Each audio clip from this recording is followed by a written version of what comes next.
야고보서 4장입니다.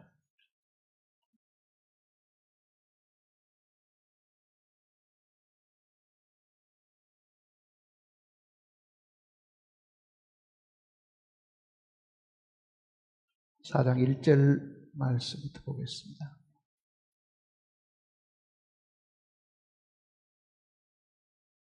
너희 중에 싸움이 어디로부터, 다툼이 어디로부터 나느냐? 너희 지체 중에서 싸우는 정욕으로부터 나는 것이 아니냐? 너희는 욕심을 내어도 얻지 못하며 살인하며 시기하여도 능히 취하지 못함으로 다투고 싸운도다. 너희가 얻지 못하면 구하지 아니하기 때문이요 구하여도 받지 못하면 정욕으로 쓰려고 잘못 구하기 때문이라. 가늠한 여자들아, 여인들아, 세상과 벗된 것이 하나님과 원수됨을 알지 못하느냐? 그런즉 누군지 세상과 벗이 되고자 하는 자는 스스로 하나님과 원수가 되는 것이니라.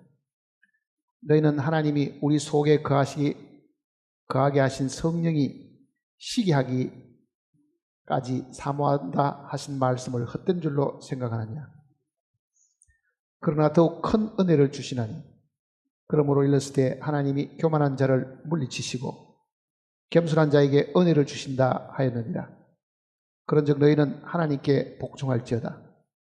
마귀를 대적하라. 그리하면 너희를 피하리라. 하나님을 가까이 하라. 그리하면 너희를 가까이 하시리라.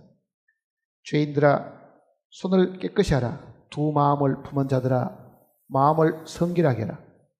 슬퍼하며 애통하며 울지어다. 너희 웃음을 애통으로, 너희 즐거움을 근심으로 바꿀지어다. 주 앞에서 낮추라. 그리하면 주께서 너희를 높이시리라. 기도하시겠습니다.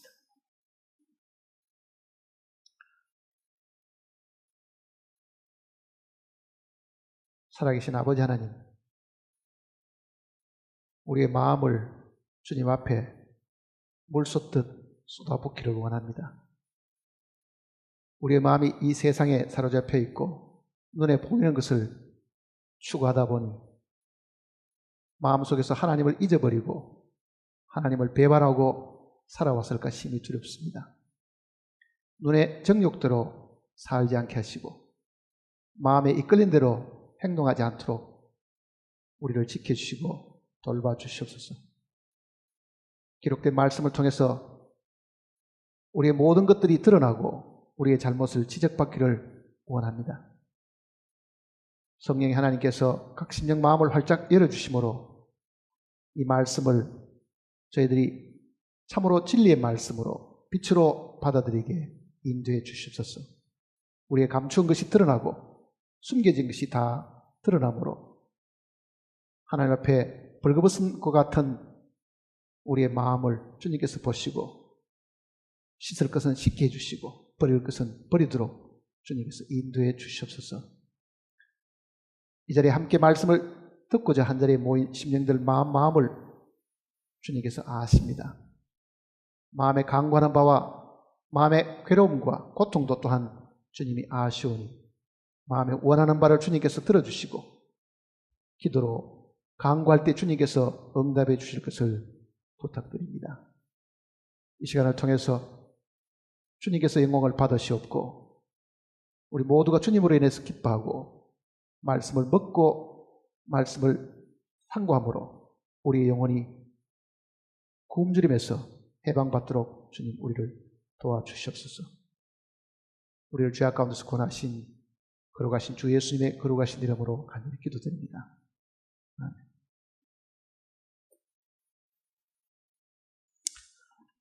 읽고 지나야 가버릴 만한 이야기들도 우리가 조금만 더 깊이 생각하면요, 이 말씀 속에서도 우리는 큰 보화를 발견할 수도 사실이 있습니다. 지금 1절부터 10절까지 읽은 이 내용 속에는 아마 한 3가지 내용을 우리에게 말씀해 주는 것 같습니다. 특히 우리가 처리해야 될 부분, 버려야 될 부분, 참으로 우리가 주님을 드러내고 우리의 행위 속에 주님을 기쁘시게 하는 일들을 우리가 찾으려고 하면은 이 짧은 내용 속에서도 한 3가지 정도는 지적을 해 주는 것 같습니다. 그 첫째 것이 지금 우리가 읽은 내용 속에 보면 정욕이라는 표현이 있고요. 둘째는 세상이라는 표현이 있고, 그 다음에는 마귀라는 표현이 있습니다. 그래서 우리가 처리해야 될 것은 육신의 정욕과 우리를 유혹하는 이 세상과 우리를 자극해서 교만하게 만들고 죄 있게 만드는 이 마귀를 우리가 대적하고 처리하도록 부탁하고 있음을 알 수 있습니다. 야고보는 우리가 처음 이 서론을 공부할 때도 마태복음 5장과 6장, 7장 그 내용 속에 있는 내용들이 상당히 많이 들어있다고 이야기했습니다. 그러면 야고보가 5장, 6장, 7장의 그 마태복음을 보고 이 내용을 쓰느냐? 그렇지 않습니다. 야고보서가 마태복음보다도 먼저 기록되었기 때문에 사실 그렇습니다. 예수님께로부터 친히 아마 듣고 배운 내용이 분명히 있었을 것이고, 그 내용에 공통되는 내용이 마태가 기록한 내용 속에도 있고 야고보가 기록한 내용 속에도 들어있습니다. 그러니까 주님의 교훈은 야고보를 통해서 교훈하신 것이나 마태를 통해서 교훈하신 것은 같다는 이야기잖아요. 그러니 1장부터 5장 오는 동안에요, 매 장마다 마태복음 5장, 6장, 7장 그 산상보훈에 있는 내용이 3절 혹은 4절씩 계속 그 동일한 내용들이 여기도 지금 찾아볼 수가 사실 있습니다. 이 4장 내용 속에도 한 4구절 정도는 5장, 6장, 7장 속에는 내용과 같은 내용들이 실려 있습니다. 마태복음 5장, 6장, 7장은 예수님의 이 설교 중에 제일 중요한 부분입니다. 가장 핵심되는 내용들이 그 속에 다 들어있다고 생각할 수 있습니다. 그러니까 어떻게 보면은 구원받은 그리스도인들을 향하신 주님의 그 뜻, 그리고 구원받은 그리스도인이 장차 들어가서 영원한 이 복을 누려야 될 그 하나님의 나라의 이 계율과 같은 것입니다. 하나님 나라의 헌법과도 같은 내용이 5장, 6장, 7장인데 그 내용들이 유독히 이 야고보서 안에 그렇게 많이 녹아 있다는 것은 주님께서 분명히 야고보를 통해서라도 똑같은 교훈을 아마 주시려고 하셨던 것 같습니다. 1절부터 보시면요, 너희 중에 싸움이 어디로부터, 다툼이 어디로부터 나느냐? 너희 지체 중에서 싸우는 정욕으로 나는 것이 아니냐? 자, 이거는 개인이 겪는 영적 갈등을 이야기하는 것이 아니고요, 하나님의 교회 속에서 싸우는 일, 다투는 일이 있음을 지금 먼저 이야기를 하고 있다는 것을 지금 이야기를 해야 됩니다. 왜 하나님의 이 교회 속에 이 싸움이 있고 다툼이 있느냐? 그 이유는 싸우는 정욕 때문에 그렇다. 지금 이렇게 이야기를 하고 있는 거예요. 싸우는 정욕 때문에 그렇다.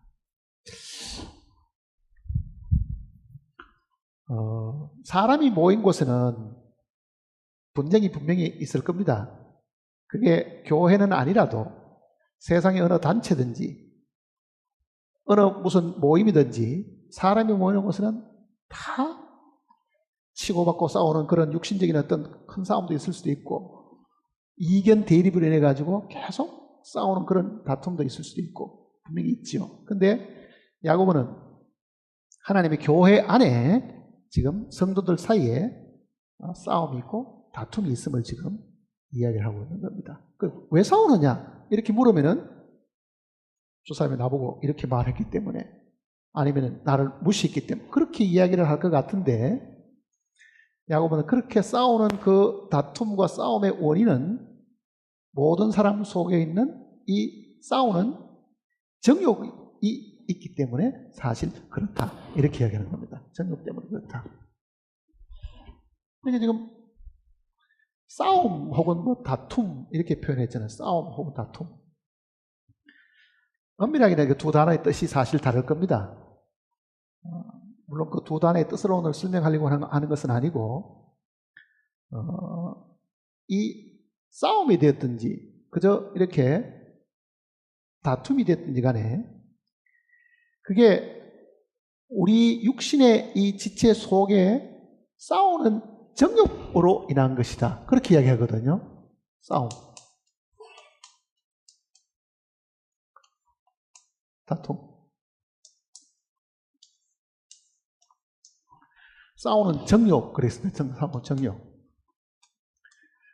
쉽게 말하면 싸우지 않으려고 하면은 뭐를 제거해야 된다는 얘기겠습니까?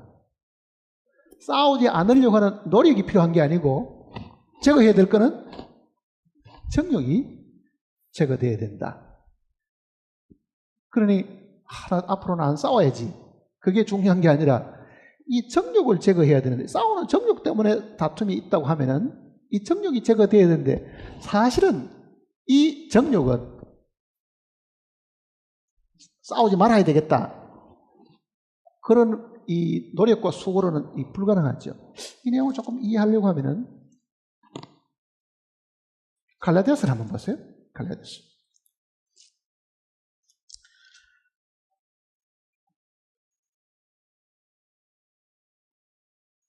5장입니다. 갈라디아서 5장.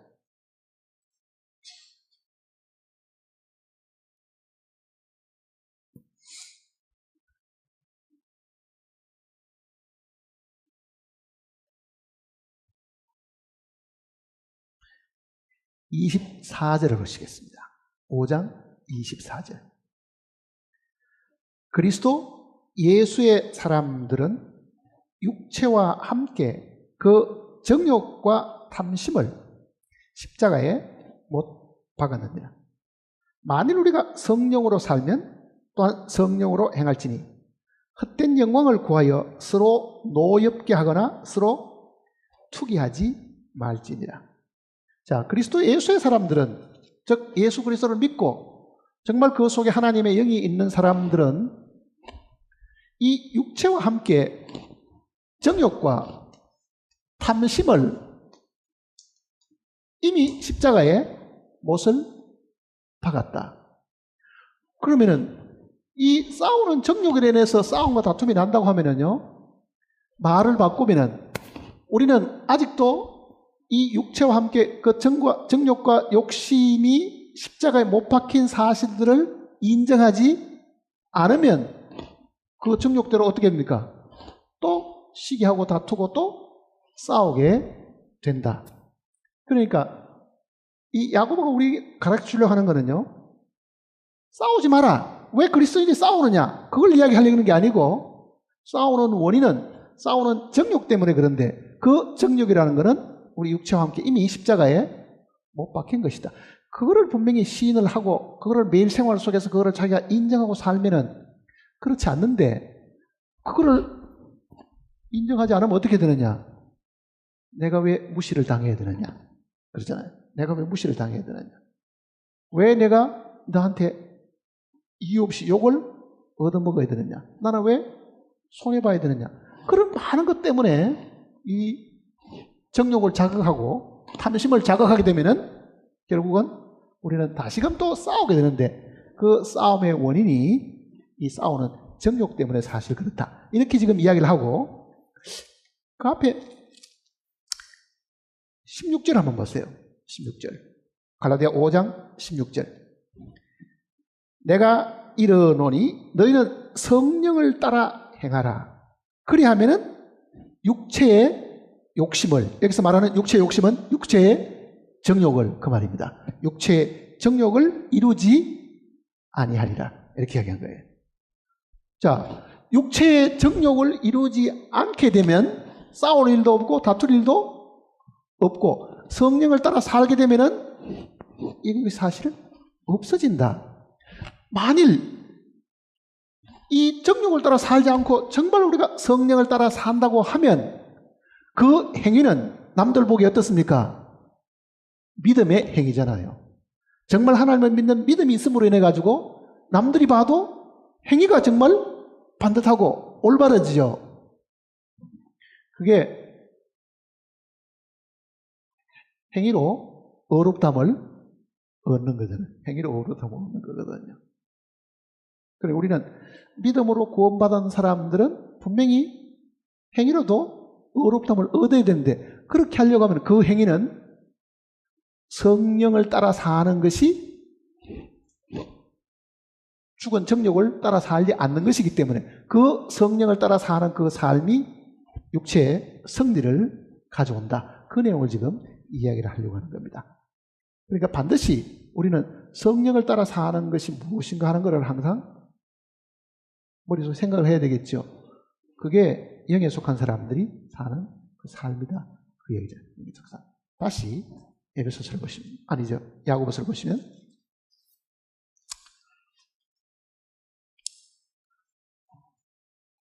1절입니다. 너희 중에 싸움이 어디로부터, 다툼이 어디로부터 나느냐? 너희 지체 중에서 싸우는 정욕으로부터 나는 것이 아니냐? 정욕, 욕심. 그게 우리 속에서 지금도 작용하고 있습니다. 문제는 내가 육신을 따라 살면은 성경대로 반드시 죽고 그러잖아요. 육신에게 져서 육신으로 살면 반드시 죽을 것이로되 그러잖아요. 영으로서 몸의 행실을 죽이며 살리니 둘 다 죽는 겁니다. 육신에게 져서 육신대로 살아도 죽고 영으로서 몸의 행실을 죽여도 죽는 거지요. 그러면 어떤 방법으로 죽겠느냐? 하나님은 그걸 물어보시는 거예요. 사실. 어떤 방법으로 죽겠냐? 어떤 방법으로 죽기를 원합니까? 성령을 따라 살면서 죽기를 사실 원하잖아요. 그거를 지금 우리에게 기억하도록 하는 겁니다. 2절입니다. 너희는 욕심을 내어도 얻지 못하여 살인하며 시기하여도 능히 취하지 못하므로 다투고 싸우는도다. 그러니까 정과 그 욕심을, 정욕과 욕심을, 이 탐심을 다 십자가에 못 박았다는 그 사실들을 분명하게 자기 것으로 삼고 정말 성령이 우리에게 지시하시는 그대로 성령을 따라 살면은 다툼도 없고 시기할 일도 없고 그것 때문에 미워하고 나중에는 죽이는 그런 일까지 없는데도 문제는 구하지를 않는다. 이렇게 지금. 자, 욕심을 내어가지고 내가 취하려는 거는 싸워서 내 것으로 막 만들겠다는 것이잖아요, 사실은요.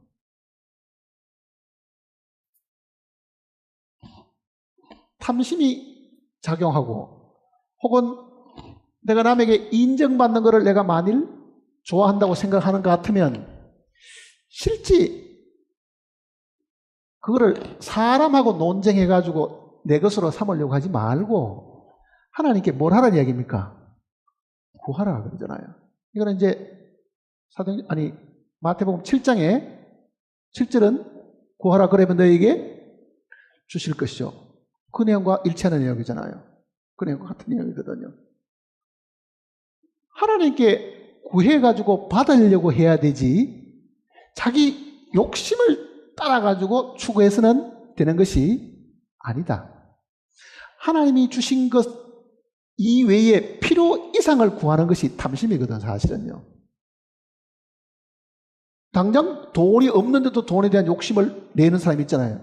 당장 집에 돈이 필요도 없는데도 돈이 많으면 좋겠다. 그건 욕심이라고, 사실은요.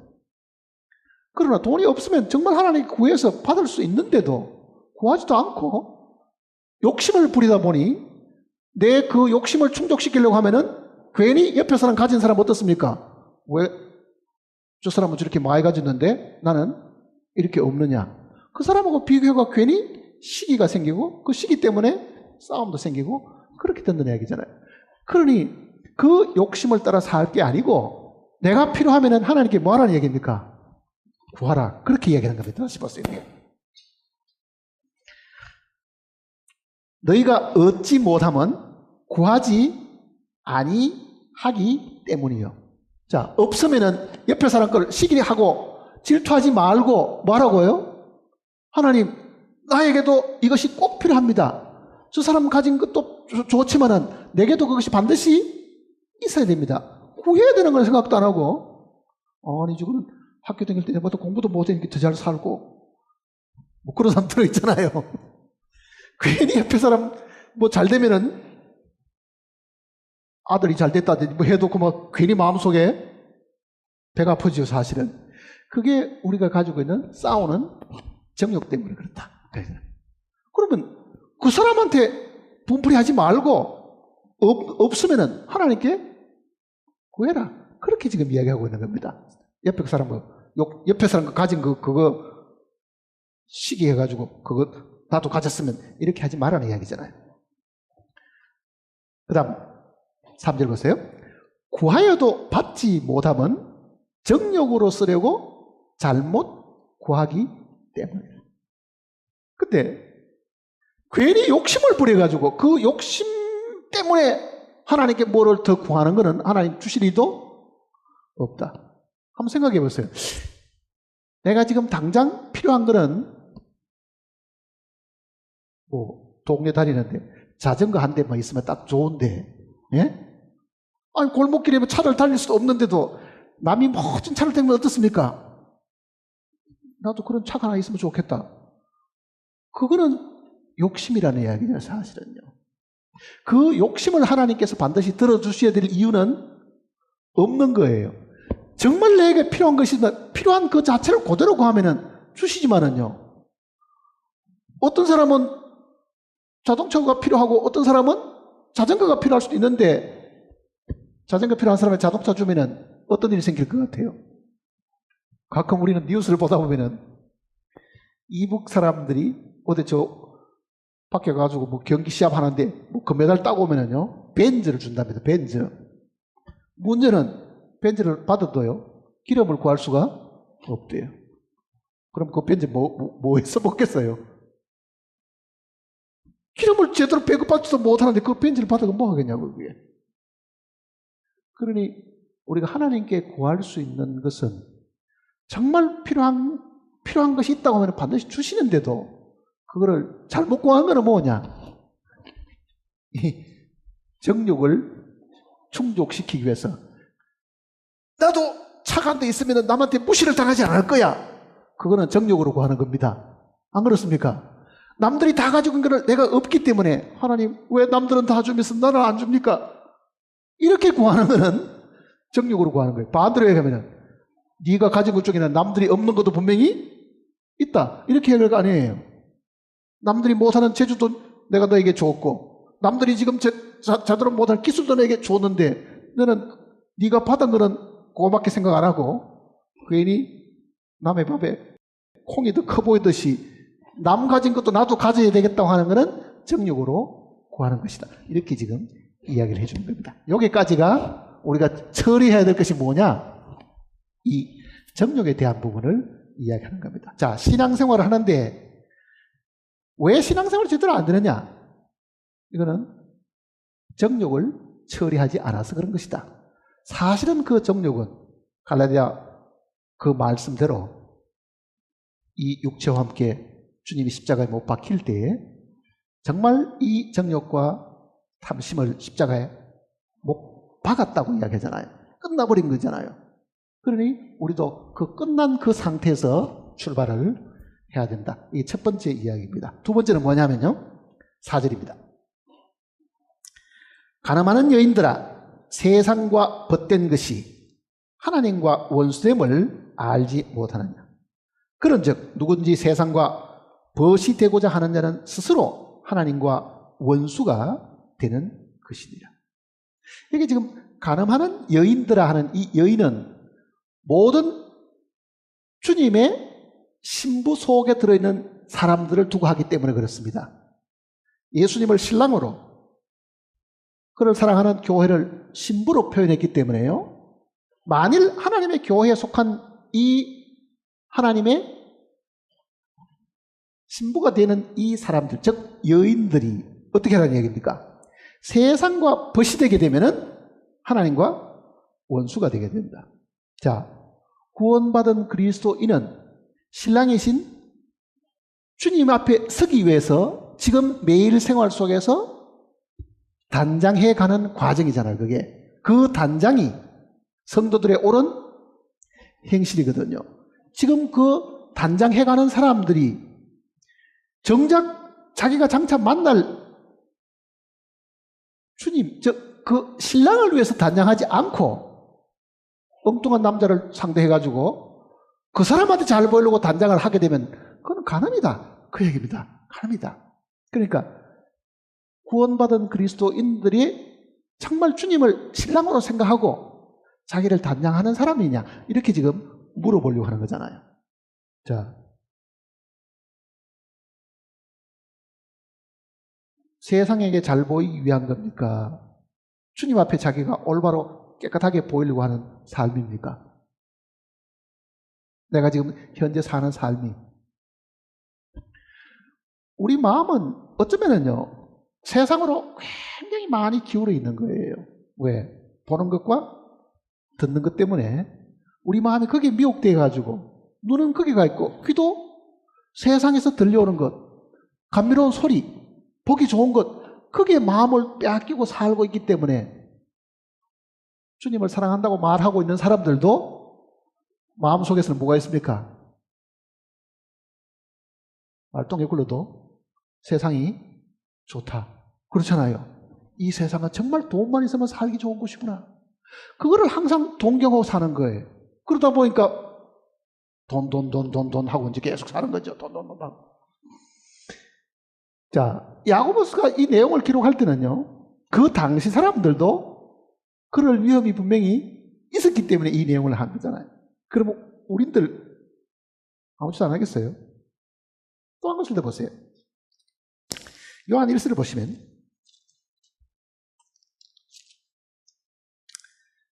이 장을 보시면요. 요한 1서 2장.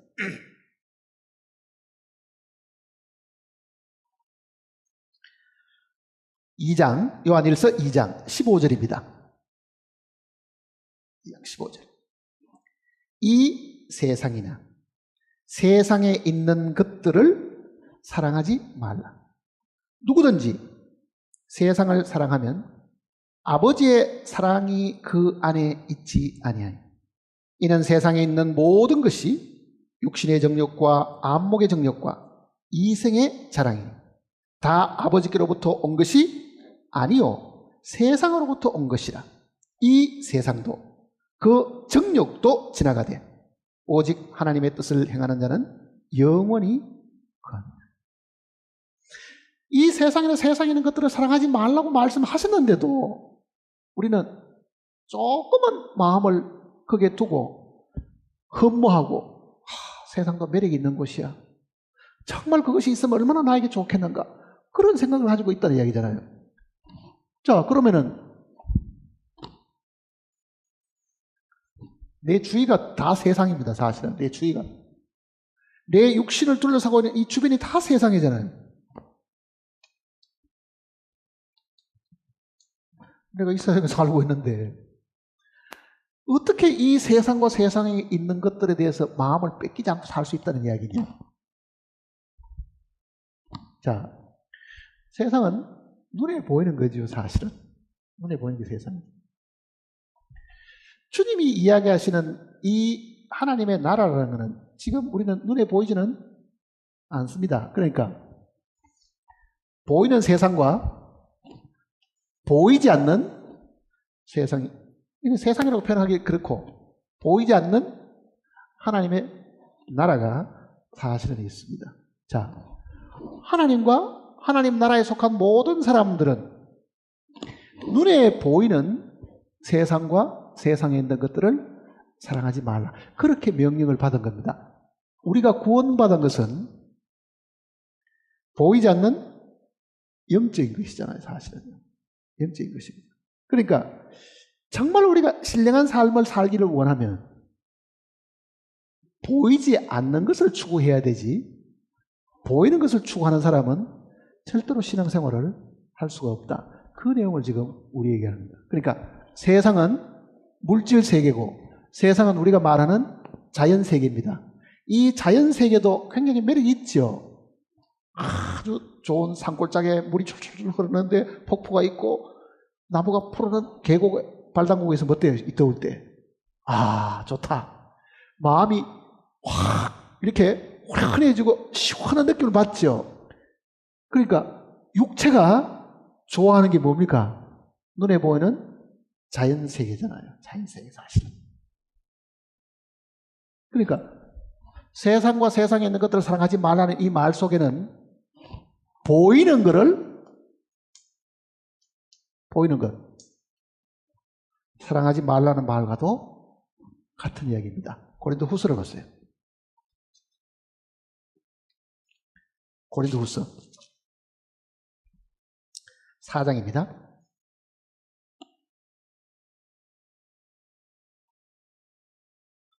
고린도 후서 4장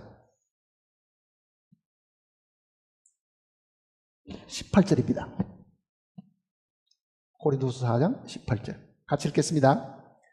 우리가 주목하는 것은 보이는 것이 아니요 보이지 않는 것이니 보이는 것은 잠깐이요 보이지 않는 것은 자, 왜 세상을 주목하지 못하게 했습니까? 이유가 어디 있을 것 같아요? 이거는 잠깐이다. 그 얘기잖아요. 잠깐이다.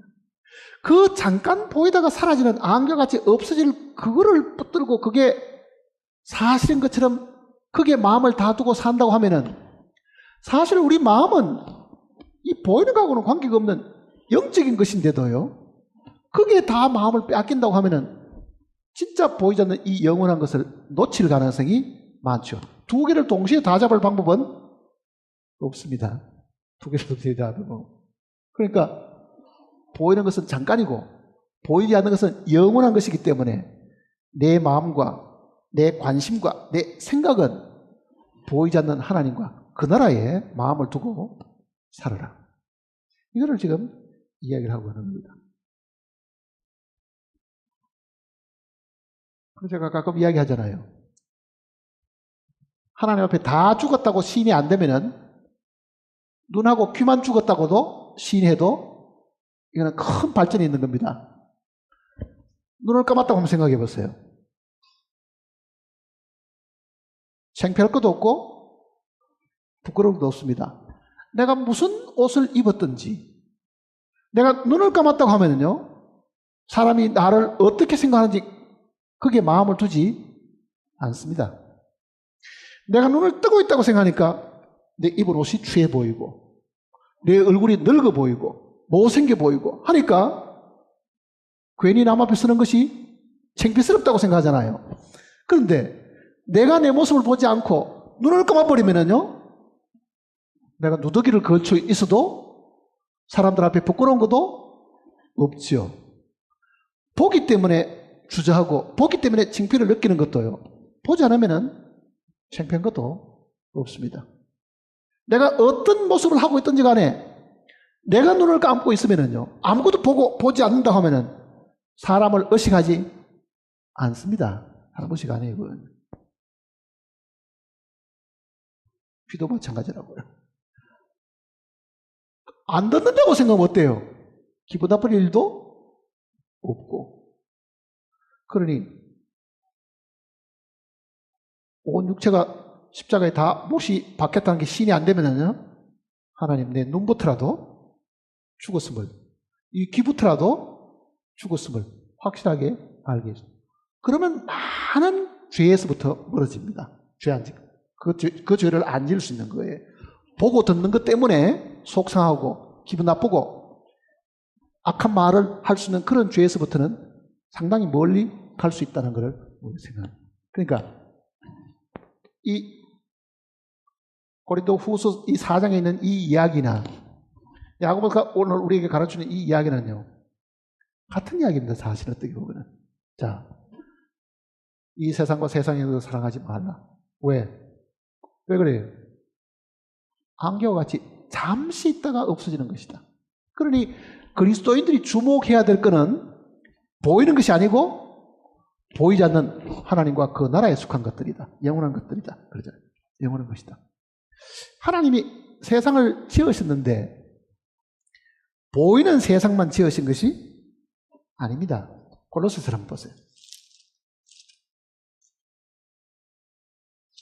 골로새서 1장 16절입니다. 1장 16절. 골로새서 만물이 그에게서 창조되되 하늘과 땅에서 첫째는 뭐 있습니까? 보이는 것들과, 자, 보이는 것도 하나님이 창조하셨죠. 그 다음 뭐 있어요? 보이지 않는 것들과. 자, 하나님이 창조하신 것 중에는 보이는 것도 있고 보이지 않는 것도 있다. 그렇게 이야기하잖아요. 그런데 구원받은 우리는 성경이 보이는 것은 잠깐이고 보이지 않는 것은 영원한 것이기 때문에 거기에 마음을 두고 살도록 이야기를 합니다. 자, 보이지 않는 세계가 있습니다. 보이지 않는 세계. 우리는 믿음으로 이 세계가 있음을 확실히 알고 있습니다. 왜? 하나님이 보이는 세계도 만들고 보이지 않는 것도 만들었으니까. 우리가 장차 이뤄야 될 곳은 현재 육신의 눈으로는 보이지 않는 것입니다. 그러니까 이거는 세상에 속한 것, 이거는 영에 속한 거죠. 영에 속한 것과 육신에 속한 것의 차이는요, 그거를 가로막고 있는 것은 우리 육체입니다. 그러니까 이 육체만 벗어버리면은 우리는 보이지 않는 세계를 볼 수 있게 됩니다. 그러니까 우리의 현재 육신이 이 보이지 않는 것을 볼 수 없게 가로막고 있는 휘장과도 같은 것입니다. 휘장과도. 그런데 어느 날 우리가 죽게 되면요, 우리는 그 보이지 않는 세계를 도록하게 보게 된다. 그 얘기입니다. 그러니까 6, 70년 사는 동안에 보이는 세계를 사실로 생각하고 있지만은 실제 이거는 어떻게 보면요, 그림자고 이게 실제라고요. 그러니까 나타난 것은 보이는 것으로 말미암은 것이 아니요 그러잖아요. 보이지 않는 것으로 말미암아 현재 보이는 것이 있는 거지, 지금 나타난 것은 보이는 것 때문에 이게 생긴 게 아니다. 그러니까 보이지 않는 것이 먼저 존재하는 것을 지금 이야기를 하고 있는 겁니다. 여기 지금 뭐라고 기록했냐면요, 골로새 다시 보세요. 만물이 그에게서 창조되되, 이 만물은 보이는 것들과 보이지 않는 것들 둘 다를 이야기하는 겁니다. 하늘과 땅에서 그러잖아요. 보이는 것들과 또 보이지 않는 것들과, 혹은 그렇지, 혹은 또는 뭐가 나옵니까? 왕권들이나. 이거는 오늘 이 내용을 설명하려고 생각은 아닌데 기왕 읽었으니까 이 내용도 잠깐 공부하는 게 필요할지 모릅니다. 기왕 읽었으니까. 여기서 말하는 이 왕권이라는 것은 이 세상의 왕들의 자리를 이야기하는 것이 아닙니다. 야고보서 같은 데는 동일한 단어를 여기 지금 왕권들이라고 되어 있는 부분,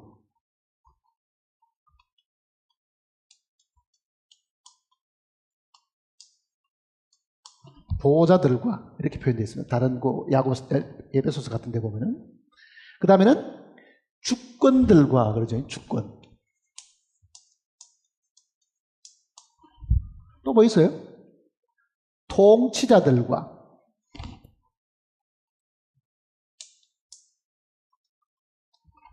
또 뭐 있어요? 권세.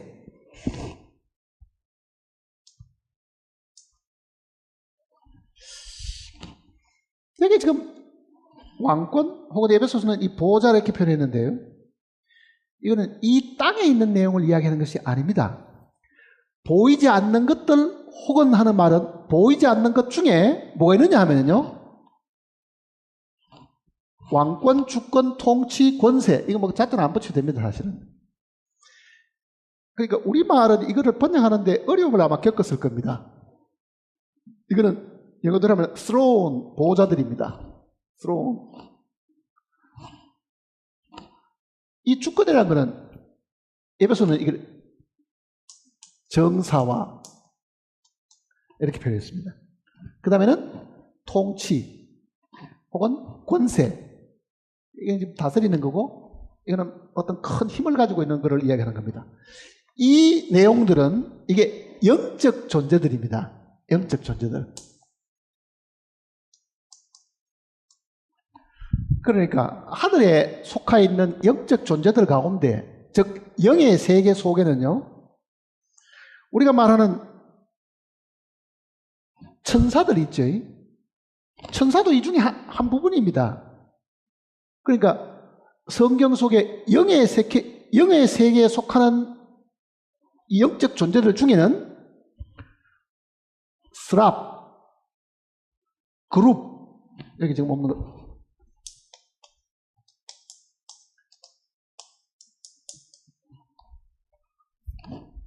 스랍은 날개가 4 달려있고, 그룹은 날개가, 이거는 6개 달려있고, 이거는 4이 달려 있습니다. 그러니, 우리가 지금 현 세계에서 볼 수 없는 특별한 존재들입니다. 우리 육신으로는 지금 당장 못 보는데, 스랍도 있고, 그룹도 성경에 나오죠. 여기에 있는 이 존재들도 영의 세계 속에서 이런 특별한 권한을 가지고 있는 영적 존재들이라고요. 그러니까 이거는 다 보이지 않는 것들 속에 들어있는 거죠. 보이지 않는 것들 속에.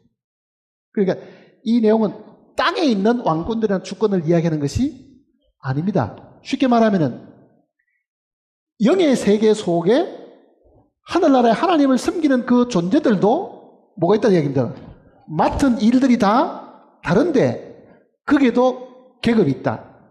천사, 장도 있고. 그럼 뭐하고 똑같습니까? 이 세상에 통치하는 거하고 그 나라에 통치하고도 같은 거예요. 어떻게 보면요. 이 세상에 권세 가진 사람, 통치하는 사람이 다 있는 것처럼 보이지 않는 이 영의 세계도 하나님이 만왕의 왕으로 계시고 그 밑에 이런 권한을 가진 많은 영적 존재들이 있고, 그 얘기입니다. 영적 존재들이 있고. 그러니까 우리가 장차 변화하게 되면 우리 몸이 뭐가 같이 된다고 그랬어요? 천사와 같이 된다고 그랬죠. 그러니 우리는 육적인 몸을 가지고 있다가 어느 날 뭐로 바뀝니까? 영적인 존재로 바뀌겠죠. 그렇다고 하면은 눈에 보이는 것을 마음에 두지 마라. 그렇게 해야 돼요. 눈에 보이는 걸 마음에. 왜? 이 세상의 것들은 잠시 있다가 지나가는 것이다. 잠시 있다가 지나가는 것이다. 다시 야고보서를 보세요. 이제.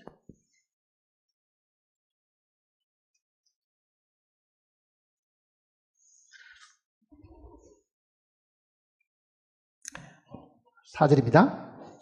가늠한 여인들아, 세상과 벗된 것이 하나님과 원수됨을 알지 못하느냐. 그런즉 누구든지 세상과 벗이 되고자 하는 자는 스스로 하나님과 원수가 되는 것이다. 자, 본래 하나님이 사람을 지으셨을 때는요, 하나님을 사랑하는 대상으로 지었습니다.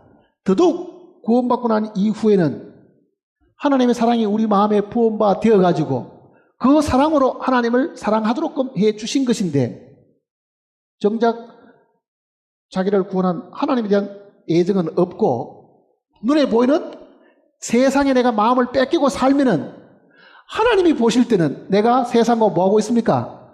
간음을 행하는 것이다. 그래서 하나님이 시기하게 된다. 그런 뜻입니다. 하나님을 사랑해야 되는 사람이 하나님을 사랑하고 다른 애인을 두고 만일 사랑을 나눈다고 하면은 본래 그 애인이 얼마나 질투가 있고 얼마나 시기하시겠느냐. 그 내용을 지금 설명하려고 하는 겁니다. 그러니까 우리는 가늠하는 여인들에 속한 사람이잖아요. 가늠하는 여인들아, 세상과 벗된 것이 하나님과 원수됨을 알지 못하느냐. 그런즉 누구든지 세상과 벗이 되고자 하는 자는 스스로 하나님과 원수되는 것이니라. 자, 이 구절을 마음속에 생각하고 계셔야 됩니다.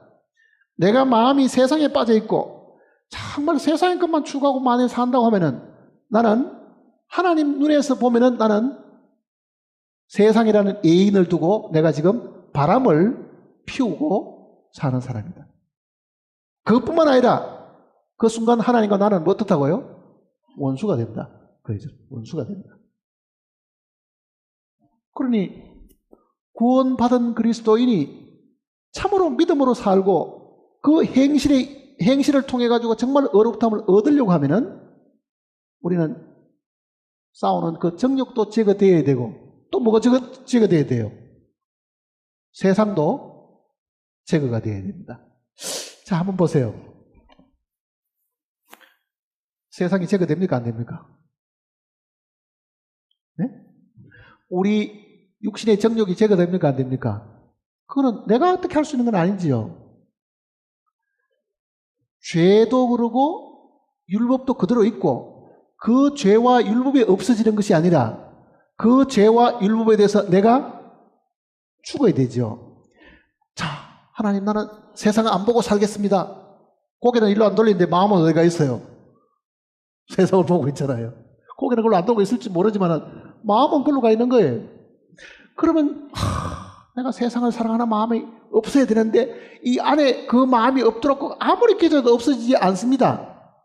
그렇죠? 그러면 어떻게 돼요?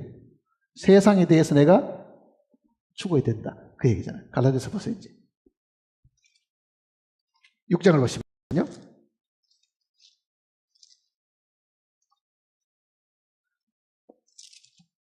갈라디아서 6장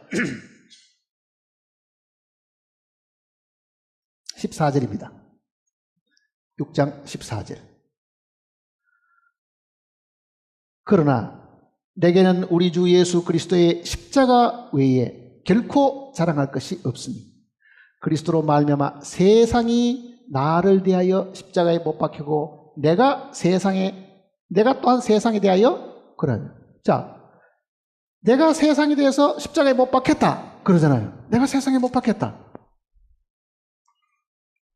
그러니 내가 죽었다고 생각하면 세상은 나에게 아무 매력이 없는데 죽었음을 내가 시인 안 하면은 여전히 세상은 나에게 보암직도 하고 먹음직도 하고 지혜롭고 할 만큼 탐스러운 것이 세상이다.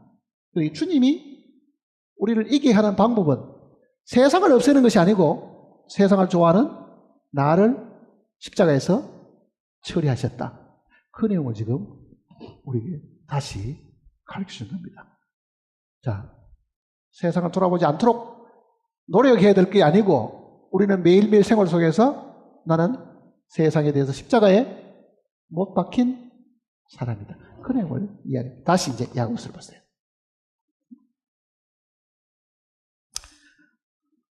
(5절입니다) 너희는 하나님이 우리 속에 거하게 하신 성령이 시기하기까지 사모한다 하신 말씀을 헛된 줄로 생각하느냐. 그 말은 무슨 뜻이냐면은 하나님과 우리가 신랑과 신부인데 내가 신부의 입장에 있으면서 다른 남자에게 마음을 두면 그 신랑이 나에 대해서 뭐 한다는 얘기입니까? 질투하고 시기하게 된다. 사람이 이해할 수 있는 말로 그렇게 지금 표현해 준 겁니다. 다시 번째 6절입니다. 그러나 더욱 큰 은혜를 주시나니 일렀을 때 하나님이 교만한 자를 물리치시고 겸손한 자에게 은혜를 주신다 하였느니라. 그런즉 너희는 하나님께 복종할지어다. 마귀를 대적하라. 그리하면 너희를 피하리라. 자, 여기는 지금 이제 세 번째 이야기는 마귀를 처리해야 될 내용을 지금 이야기하고 있는 겁니다. 우리의 정욕을 처리하고 세상을 처리하고 그 다음에는 마귀를 처리를 해야 되는데 왜냐하면은 마귀가 우리를 부추깁니다. 뭐라고 부추겨요? 높여주는 거라. 계속 우리를 높여주는 거죠. 하와를 처음 유혹할 때도 마귀는 뭐라 그럽니까? 네가 이것을 먹으면 네 눈이 밝아져. 하나님처럼 어떻다는 얘기입니까? 네가 하나님만큼 높아질 텐데 뭐 때문에 하나님 말씀 듣고 그 생명나무 먹고 순종을 하려고 하느냐? 그러니 네 위치를 높이면은 하나님도 너한테는 이래라 저래라 할 수가 없다. 그게 교만이잖아요, 사실은. 교만입니다. 그러니까 마귀가 사람을 속일 때에 우리로 하여금 높여주었다는 뜻입니다. 높여줬다는 거. 그 높여주는 일들이, 그 마귀는 여전히 살아있으므로 지금도 우리를 높여줍니다. 자, 아이가 동네 가서 어디 가서 친구한테 맞고 오면 뭐라 그럽니까, 부모가? 야, 이놈아, 너는 손이 없니? 발이 없니?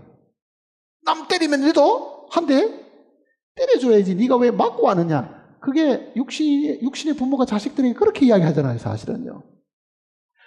그러니 그 육신의 부모도 절대로 져서는 안 된다.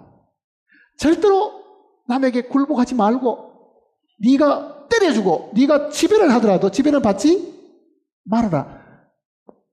자식든 부모의 생각은 바로 그거라고요.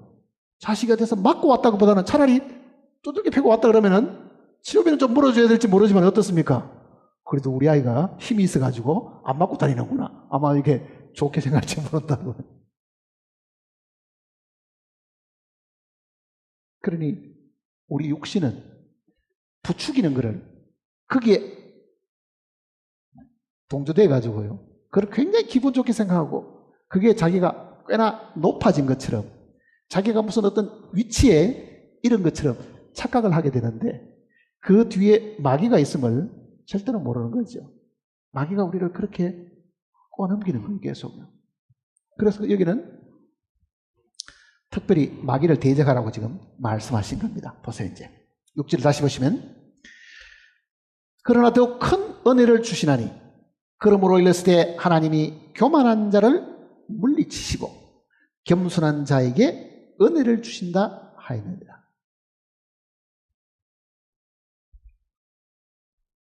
은혜 받습니까? 못 받습니까? 정말 하나님께서 주시는 그 은혜를 받을 수 있는 사람은 각도가 물이 흐르려고 하면요 1도라도 이렇게 낮아야 흐르지 1도만 높아도 물은 흐를 수가 없습니다. 하나님의 이 은혜라는 것은 반드시 낮은 쪽으로 흐르게 되어 있지 높은 쪽으로는 절대로 그슬러 가지고 못 사는 거예요. 그러니 내가 정말 매일 생활 속에서 하나님의 은혜 속에 산다고 말을 하려고 하면은 교만한 사람 치고 그렇게 말할 수 있는 사람은 아무도 없다. 내가 뭐 잘못했는데 나는 잘못한 거 하나도 없어. 왜 네가 나를 무시하는데? 그렇게 말하는 사람 치고 하나님의 은혜를 받는 사람은 없습니다. 한 사람도. 그런 사람 절대로 은혜 받을 수가 사실 없습니다. 여기 지금 이 내용은 뒤에 고린도 이 베드로전서에도 지금 이 표현이 있습니다. 베드로전서 5장을 보시면요.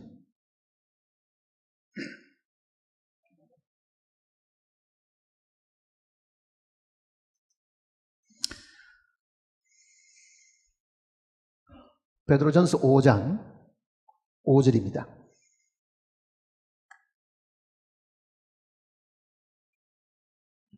5장 5절.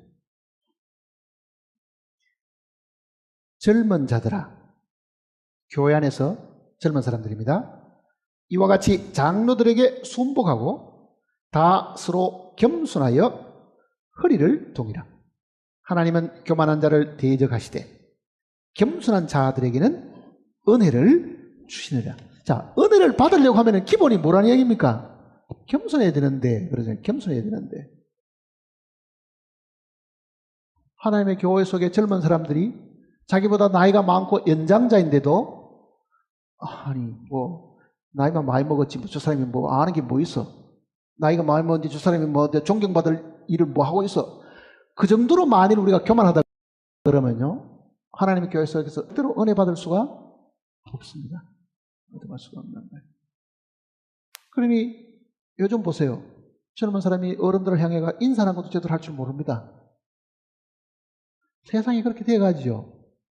세상이 점점 악해진다는 말은 사람이 도끼를 품고 있다 그런 의미가 아니고요. 하나님이 세워놓은 이 모든 질서를 다 깨뜨리는 거예요. 하나님은 권위의 최고봉이신데 그 권위를 나누어 줬는데요. 그 나누어준 위임된 권위를 받은 사람이 가정에서는 아버지고, 사회에서는 장이 있고, 나라에서는 권세 가진 사람이 있죠. 그런데 마귀는 하나님께서 이렇게 나누어 주신 이 위임된 권위조차도 부정하게 만드는 거죠. 소위 하극상이라는 게 있잖아요. 밑에서 쳐 올라오면서 무시하고 반역 일으키고 자기 상관들 혹은 자기 위에 있는 사람들도 무시하지요. 자, 가정에서부터 만일 그 권위가 깨진다고 생각해 보세요. 가정에 하나님께 세운 권위가 깨지고, 직장에서도 그 권위가 깨지고, 사회에서도 깨지고, 나라에서도 깨지고, 다 깨지면 어떻게 되겠어요? 네? 나라의 권위가 다 깨트려버리는 거는 과거 같으면은 제국을 만드는 겁니다. 여러 제자 나라국이니까 한 나라가 아니고 여러 나라를 합쳐가지고 하나의 나라로 만들죠. 제국이 되죠. 제국의 우두머리들은 제국의 황제가 되면요 반드시 이렇게 이야기합니다. 짐이 곧 국가다. 저 루이 14세처럼요. 자기가 곧 신이다 이렇게 해야 되잖아요. 그 누가 하는 이야기 똑같아요. 마귀가 하는 이야기 똑같잖아요. 내가 하나님처럼 되어가지고 자기가 존경을 받아야 되겠다. 그러니 마귀는 지금도 그 계획을 포기하지 않고 있습니다. 하나님의 보좌에 올라가지고 자기 보좌를 하나님 보좌에다가 올려서 자기가 영광 받으려고 하던 그 계획을 들켜가지고 쫓겨났는데도요, 쫓겨나서 이 땅에 들어와서 사람을 충동질해가지고 그 사람들을 통해서 자기가 다 영광을 받으려고 하는 거죠. 예수님이 오셨을 때도 그랬습니다. 네가 나에게 절을 하면 이 세상을 다, 자, 이 세상이 얼마나 큽니까? 그런데 마귀는 이 세상을 다 주는 한이 있더라도 내가 네한테 경배를 받을 수만 있다면 그러잖아요. 경배를 받을 수. 마귀가 바로 최고의 이 자리에 앉아서 자기가 경배받고 싶다고 하는 그 목표를 버리지 않고 있다고 하면은 반역, 하극상 다 쳐가지고 자기가 마지막에 꼭대기에 얹어가지고 하나님처럼 군림하려고 하는 그 계획이 사실 있다는 얘기잖아요. 그러니 성경 속에 이 겸손이라는 이 표현은요, 정말 남을 높이고 자기를 낮추는 건데, 세상에 요즘 세상에 그런 사람이 어디 있어요? 내가 왜 무시당해야 되냐? 네가 왜 내보고 이래라 저래라 이해했냐? 잔소리 들으면 어떤 생각이 듭니까? 아니 쥐가 내한테 왜 함부로 말을 놓는데? 왜 나보고 이래라 저래라고 말하는데? 기분 나빠요? 기분 좋아요? 기분 나쁘지요? 그 기분 나쁜 것이 사실은 나도 교만한 사람이라는 말과도 같은 이야기입니다. 교만한 사람. 월급 줄 때는 예의하지요. 그 회사 나오면 그 사람한테 존경심이 있습니까? 없습니까? 없지요. 정말 그 마음속에 존경심이 있으려고 하면요, 그 사람이 나한테 월급 주는 사람이든 아니든 관계없이 존경을 해야 되는데, 월급 줄 때는 그 사람 손에서 돈이 나오니까 하는 솥이 고개를 숙이고 그런 척하고 살지만은 실제 내가 그 사람이 나보다 연장자고 나이가 많으니까 내가 그 사람을 정말 나는 겸손한 마음으로 그 사람을 존경해야겠다, 그 생각이 드는 사람이 세상에 누가 있어요? 아무도 없잖아요, 사실은. 그러니 우리는 그런 마음을 가지고 사실 살아가고 있는 사람들입니다. 그런 마음을 가지고. 특별히 성경은 겸손해야만 하나님께로부터 은혜를 받을 수 있다, 이 내용을 해요. 자, 이 겸손을 못하게 하는 뒤에 장본인은 누구냐? 마귀가 있음을 지금 이야기하는 겁니다. 다시 이제 하고 써보세요. 6절 다시 보시면요, 그러나 더욱 큰 은혜를 주시나니 그러므로 일렀을 때 하나님이 교만한 자를 물리치시고 겸손한 자에게 은혜를 주신다 하이느라. 그런즉, 이게 이제 6절하고 7절 연결되는 겁니다. 너희는 하나님께 복종할지어다. 마귀는 어떻게 하라고요? 마귀를 대적하라. 그리하면 너희를 피하리라. 자, 마귀가 우리에게 그렇게 충동질을 할 때는 이거는 아니야, 그게 거절하는 겁니다. 그게 대적하는 거라고요. 하나님은 우리로 하여금 겸손하게 하고 하나님은 우리로 하여금 복종하게 만들고 하는데도 우리 속에서 충동질하는 악한 영이 있는 거죠. 사실은 충동질한다고. 거기에 미혹당하게 되면 우리는 결국은 교만에 빠지게 되고 하나님 은혜와는 거리가 멉니다. 그러니 마귀를 대적하라. 대적하는 게 뭡니까? 마귀가 주는 제안을 받아들이지 않아야 된다. 그런 뜻이네. 마귀가 주는 제안을. 하와는 마귀가 주는 제안을 받아들였습니다. 네가 이것을 먹으면 내 눈이 밝아져 하나님처럼 된다. 그 제안을 받아들인 거잖아요. 그러니 내 마음속에서 그런 유혹이 오거나 그런 생각이 올 때 이거를 내가 거절해야 되는 거죠. 그 거절하게 되면 마귀도 어쩔 수 없이 물러가게 되는데 그걸 받아들이게 되면 우리는 마귀에게 이용당하게 된다. 그런 겁니다. 그러니까 충동에 의한 부추길 때에 그 부추기는 것을 절대로 받아들여서는 안 됩니다. 충동질 당하죠. 속에서. 아니 감히 지가 나한테 어떻게 그렇게 할 수 있어? 예를 들면 무슨 월급 준 사장이 있을 때는 그렇게 한다 하더라도 월급 안 주는데도 지가 나중에 사회에서 만나가 나한테 그렇게 할 수 있어? 아마 그렇게 생각할 수 있겠죠. 근데 모세의 시체를 두고요. 천사장 미가엘하고 사탄하고 싸우는 이야기 유다서기가 기록이 되어 있잖아요.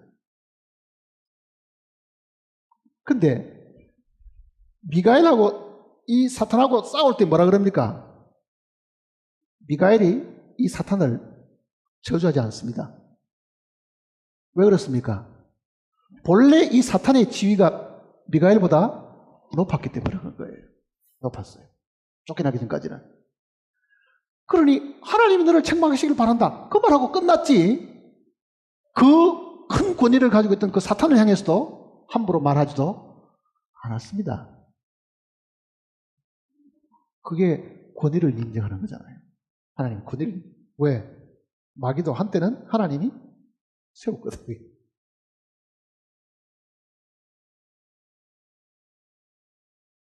그러니까 이 겸손하는 부분에 있어 가지고는 권위에 이 순종하지 않는다는 그것이 교만하고 사실은 관련이 있음을 지금 이야기를 하고 있는 겁니다. 8절 보시면요. 하나님을 가까이 하라. 그리하면 너희를 가까이 하시리라. 자, 하나님을 가까이 합니까? 세상을 가까이 합니까? 성경 읽는다고 하나님 가까이 하는 거 아닙니다. 하나님을 가까이 하는 것은 그 마음에 하나님의 계명을 두고 정말 그 말씀대로 살아보려고 하는 그 노력과 그게 필요한 거예요. 내 계명을 가지고 지키는 자라야 나를 사랑하는. 계명도 없고 지키지도 않는다고 하면 하나님 사랑하는 사람이 아니다는 뜻이잖아요. 그러니까 하나님을 가까이 하는 사람은 정말 하나님 주신 그 말씀을 가까이 하고 그 말씀을 정말 지키려고 하면 하나님을 사랑하는 것이 되고 하나님을 가까이 하는 것이 됩니다. 죄인들아 손을 깨끗이 하라. 두 마음을 품은 자들아 마음을 성결하게 하라. 두 마음이 뭐겠어요? 세상도 좋고 하나님도 버릴 수도 없고 양쪽 다를 취하고 싶은 거죠. 양쪽 다를. 네? 그러니까 세상 필요한 것 좀 취하고 하나님 쪽에 필요한 것도 좀 양쪽 다를 취하면 어떻겠냐. 그런 사람은 신앙생활을 할 수가 없다는 얘기입니다. 두 마음을 품고 사는 거잖아요. 하나님과 재물을 겸하여 섬길 수가 없다고 하는 그 진리를 자기는 이렇게 생각합니다. 하나님도 섬기고 재물도 섬기고 하나님도 사랑하고 세상도 적당하게 사랑하고 그게 두 마음을 사실 가진 겁니다. 그런 일은 절대로 발생하지 않습니다.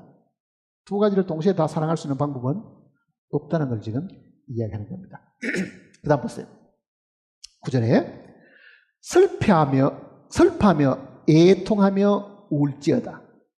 너희 웃음을 애통으로 너희 즐거움을 근심으로 바꿀지어다. 자, 이거는 마태복음 5장에도 있지요. 애통한 자는 복이 있으니 저희가 위로를 받을 것이며. 그러니 성경이 우리에게 바라시는 것은 뭐냐?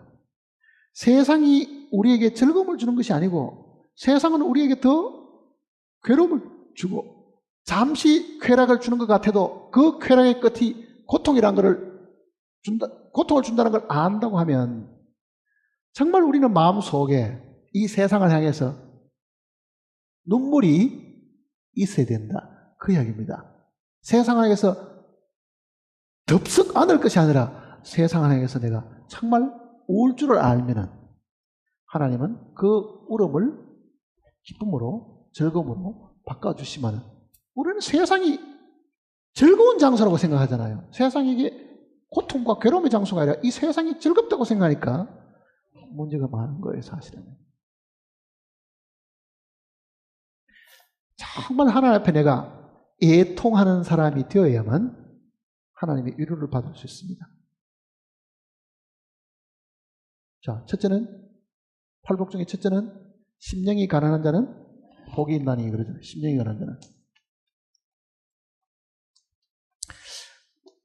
우리말 성경에 이렇게 표현했지만은요, 이거는 영이 가난한 자는 그 말입니다. 심령이라는 표현을 더 정확하게 말하면 영이 가난한 자는 그 얘기입니다.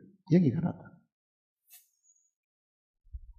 영이 가난해야 천국이 저희 것이다 그러잖아요. 영이 가난합니까? 부합니까? 사람들은 이 영의 가난함을 사실 잘 몰라요. 뭐든지 많은 게 좋다고 생각하지 잃어버리는 것이 좋다고 생각하는 사람은 없잖아요. 그러니 하나님의 축복은 이 세상의 것을 버림으로 축복을 받는데 우리는 끌어안음으로 복을 받으려고 하니 실제 우리는 그 영이 세상의 것으로 가득 차 있으니까 사실은 부자예요, 부자. 그러니 정말 내가 세상을 포기하고 이 영이 가난해 있으면 그 가난한 영에게는 영이신 하나님이 모든 것이 되시지요. 모든 것이 되시잖아요. 하나님을 섬기는 이스라엘 지파 가운데 레위 지파 같은 경우는요, 땅을 기업으로 나누어 주지를 않았습니다. 그리고 하나님이 이렇게 말하네요. 내가 그들의 기업이다. 하나님이 레위 지파의 기업이다. 자, 돌판 여기서 저기 보이는 데까지는 이게 아무개 지파의 것이다. 그게 나았겠습니까? 보이지 않는 하나님이 내가 네 기업이다. 이게 나았겠어요? 어느 게 나았겠어요? 목초지가 확 들려 있고, 예? 양떼가 쫙 있는 눈에 보이는 그거를 더 나았게 생각하지. 보이도 않는 하나님이 내 기업이다 그러면 그거 좋아할 사람이 누가 있겠냐고요. 그런데 분명히 하나님은 하나님이 그들의 기업이 되신다 그러잖아요. 하나님이 그들의 기업. 11지파가 나왔겠습니까? 레위 지파가 나왔겠습니까? 한번 이야기해 보세요.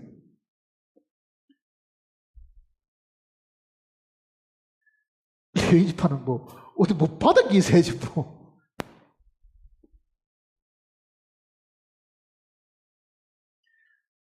열한 지파가 받았던 거는 다 끝났습니다. 포로로 다 잡혀가 보고.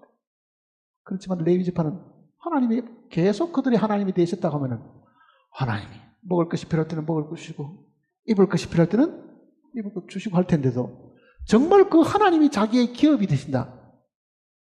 그거를 복으로 아는 사람이 얼마가 되겠어요? 그러니 이 심령이 가난하려고 하면요, 이 마음 속에 자리 잡고 있는 것이 한 개도 없어야 됩니다. 세상에 어떤 것도 없어야 돼요. 그게 심령이 가난한 사람이잖아요. 마음 속에 이것도 원하고, 아이고 이것도 참 좋네, 이것도 좋고, 아이고 이것도 참 좋네, 이것도 가고. 그러면은 세상에 있는 눈에 보이는 그 좋은 것들을 다 내가 마음에 취하고 있으면은 마음이 꽉 차 있습니다. 부자입니다, 이거는요.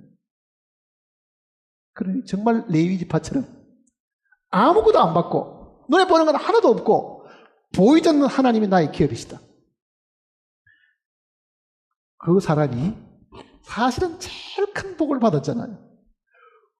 우주보다도 우주를 만드신 분을 받았으니까 어느 게 더 큰 복이에요?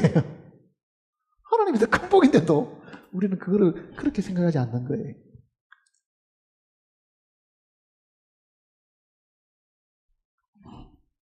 자, 하나님만 내 기업으로 생각하는 사람은 마음에는 어떻겠어요? 뭔가 마음에 애통함이 있을지 모릅니다. 예? 그래. 나는 목마를 때 마시는 물도 없구나. 나는 고기 먹고 싶은데 양도 한 마리 없구나. 아마 어쩌면 마음속에 슬픔도 있고 애통도 있을지 모릅니다. 그러나 그 애통하는 자는 복이 있다는 거잖아요. 왜? 하나님이 그 눈물을 씻어주시기 때문에 사실. 그러니 참으로 우리가 하나님 앞에 살아가려고 하면 이 세상과 딱 단절되어 있어야 됩니다. 마음이 세상하고는 딱 단절되어 있어야 돼요. 우리가 분명히 세상 가운데 있지만은 배가 물 위에 떠 있기는 해도 이 배는 물 속에 들어있는 건 아니잖아요. 우리가 지금 세상에 있기는 해도 우리는 세상에 빠져 있는 것은 아니다. 그게 그리스도의 삶입니다. 세상 밖에 가 살 수는 없잖아요. 세상에 살되 세상에 빠져버리면 안 된다는 얘기죠, 이게. 물 위에 있어야 되는 거죠, 물 위에. 세상을 지나가고 말아야 되지. 그 세상에 푹 빠져버리면은 멸망당하는 거죠, 사실. 그리스도인들이. 자, 야고보는 정말 행위로 어렵다함을 얻는다고 말했는데 정말 행위로 어렵다함을 얻으려고 하면은 우리는 쾌락이나 우리는 앞에 있던 세상이나 또 마귀나 이거를 다 처리할 수 있어야 정말 행위로 어렵다함을 얻는 것이 뭔가 하는 것을 사실은 배울 수가 있습니다. 10절을 보세요. 이제 주 앞에서 낮추라. 그리하면 주께서 너희를 높이시리라. 낮추라. 자기를 높이지 마라. 자기를 낮추라. 이 이야기를 지금 성경은 이 복음서 내용 속에서 누차 이야기하고 있잖아요. 자기를 낮춰야 된다. 누가복음 6장을 보시면요.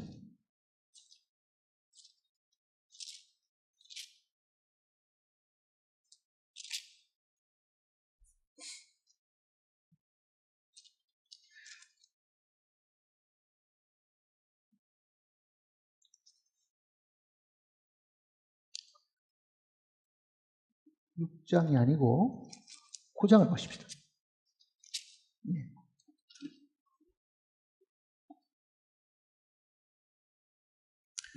46절입니다. 9장 46절.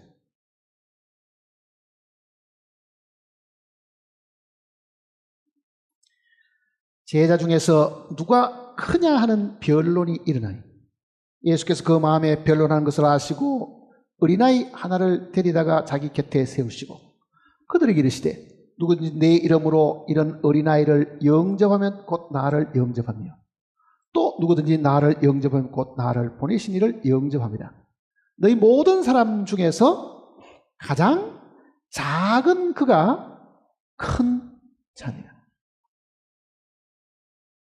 이 현재 지금 앉아있는 이 자리에서 제일 작은 사람이 제일 큰 자다. 그 말과도 같은 이야기잖아요. 자, 양심껏 한번 생각해 보세요. 내가 오늘 이게 모인 사람 중에 내가 제일 작은 사람입니까? 나는 제일 크지도 않고 제일 작지도 않고 중간쯤은 될 거야. 뭐 그렇습니까? 왜?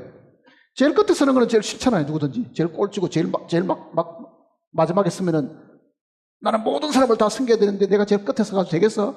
그러니 중간쯤 적당하게 있어야 되겠다. 아마 이렇게 생각할지도 모릅니다. 그런데 분명히 주님은 너희 모든 사람 중에 가장 작은 그가 가장 크다. 그렇게 간증한 사람이 있습니다. 사도 바울이었습니다. 에베소서를 보세요. 에베소서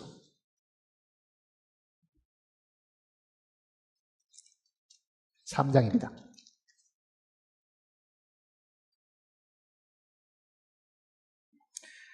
에베소 3장 8절입니다. 같이 읽어볼까요?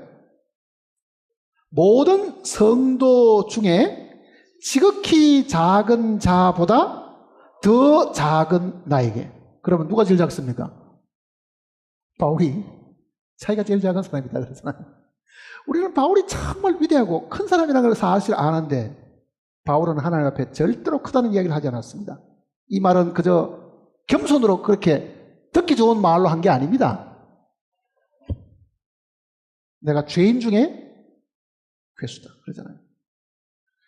그래 나는 죄인 중에 괴수니까 나는 성도들 중에 가장 작다고 하는 사람들 중에서도 가장 작은 사람이다. 우리는 헛말해도 이렇게 할 수 있어요? 우리 중에 한 50명쯤 모이면 내가 한 20번째 안에는 안 들어도 한 30번째 안에는 내가 들어갈 거야. 당신이 제일 꼴찌다 그러면 어떤 생각이 들겠어요? 뭐? 너 언제 구원받았어? 내가 구원받은 지가 네보다 오래됐는데 어쩌고 저쩌고 아마 이렇게 이야기할 겁니다. 그러니 사실은 우리는 주님을 섬기는 게 아니고 누굴 섬깁니까? 자기 섬기고 사는 사람입니다. 자기 위치를 항상 어느 위치에 딱 두려고 하는 그게 지금 남아있잖아요. 그러니 주님이 특별히 지금 여기에 야고보서 마지막에는 그 이야기를 하신 겁니다. 다시 보세요. 야고보서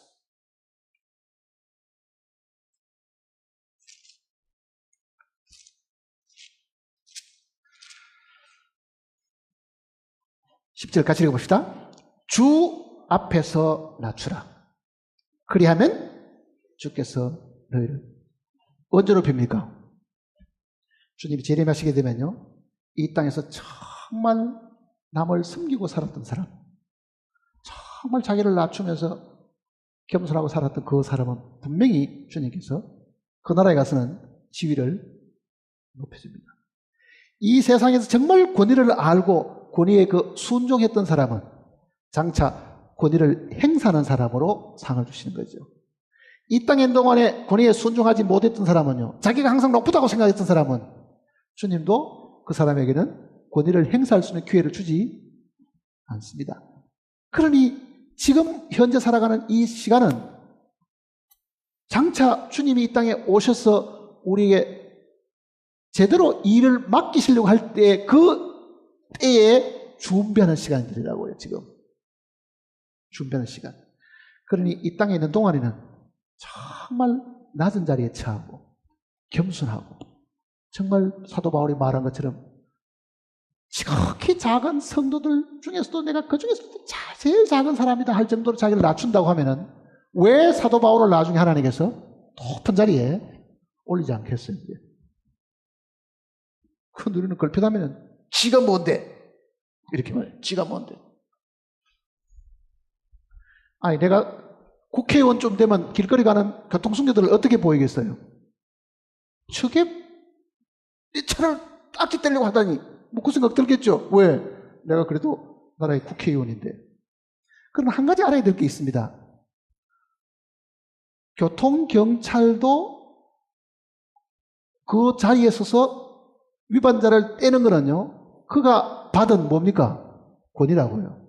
그거를 더 큰 권위가 무시해서는 안 됩니다. 자기 위치에서는 그게 자기 일이잖아요. 쉽게 말하면은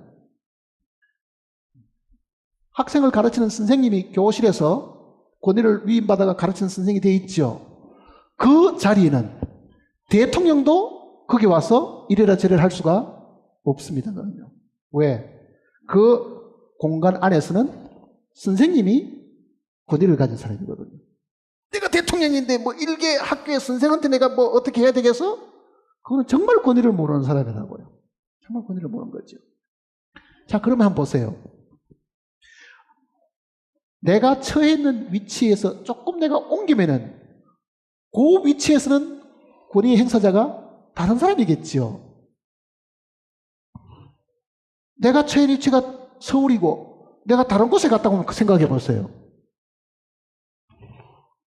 쉽게 말하면은 여기에 모인 자리에서 내가 교회의 어떤 책임을 맡은 사람인데 다른 곳에 가서도 그 사람이 다른 교회에 가서도 그 사람이 책임자가 될 수 있느냐? 안 되거든요. 그거는 그 지역의 책임자가 권위를 가진 사람이라고요. 그런데 우리는 어떻게 말하냐?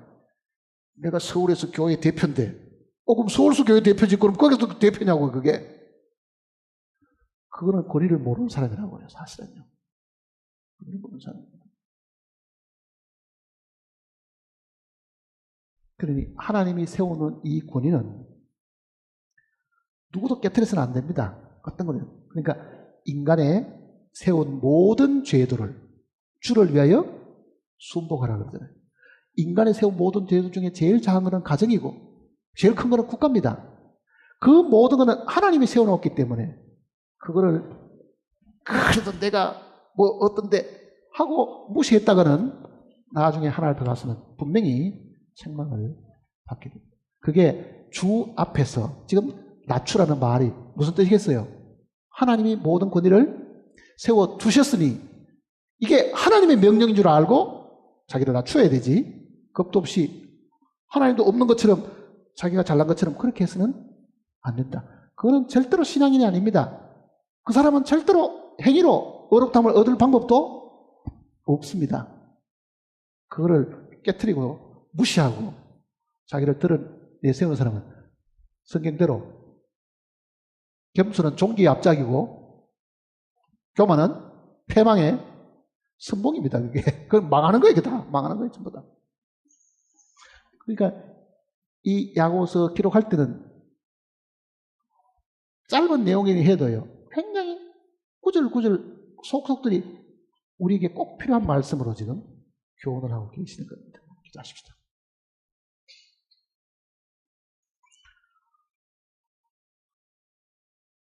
아버지 하나님,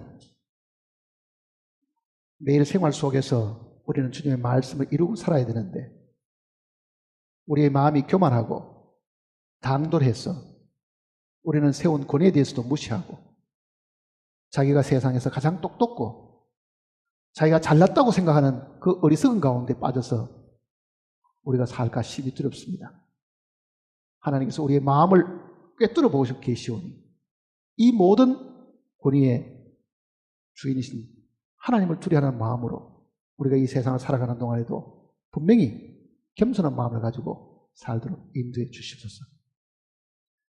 정말 가장 작은 자가 주님 앞에 나중에 가장 큰 자로 칭찬을 받을 수 있음을 가르쳐 주셨으니 우리 중에 어떤 사람도 교만한 위치에 있다가 멸망당하는 사람이 아무도 없도록 주님 우리를 돌보시고 이끌어 주시옵소서.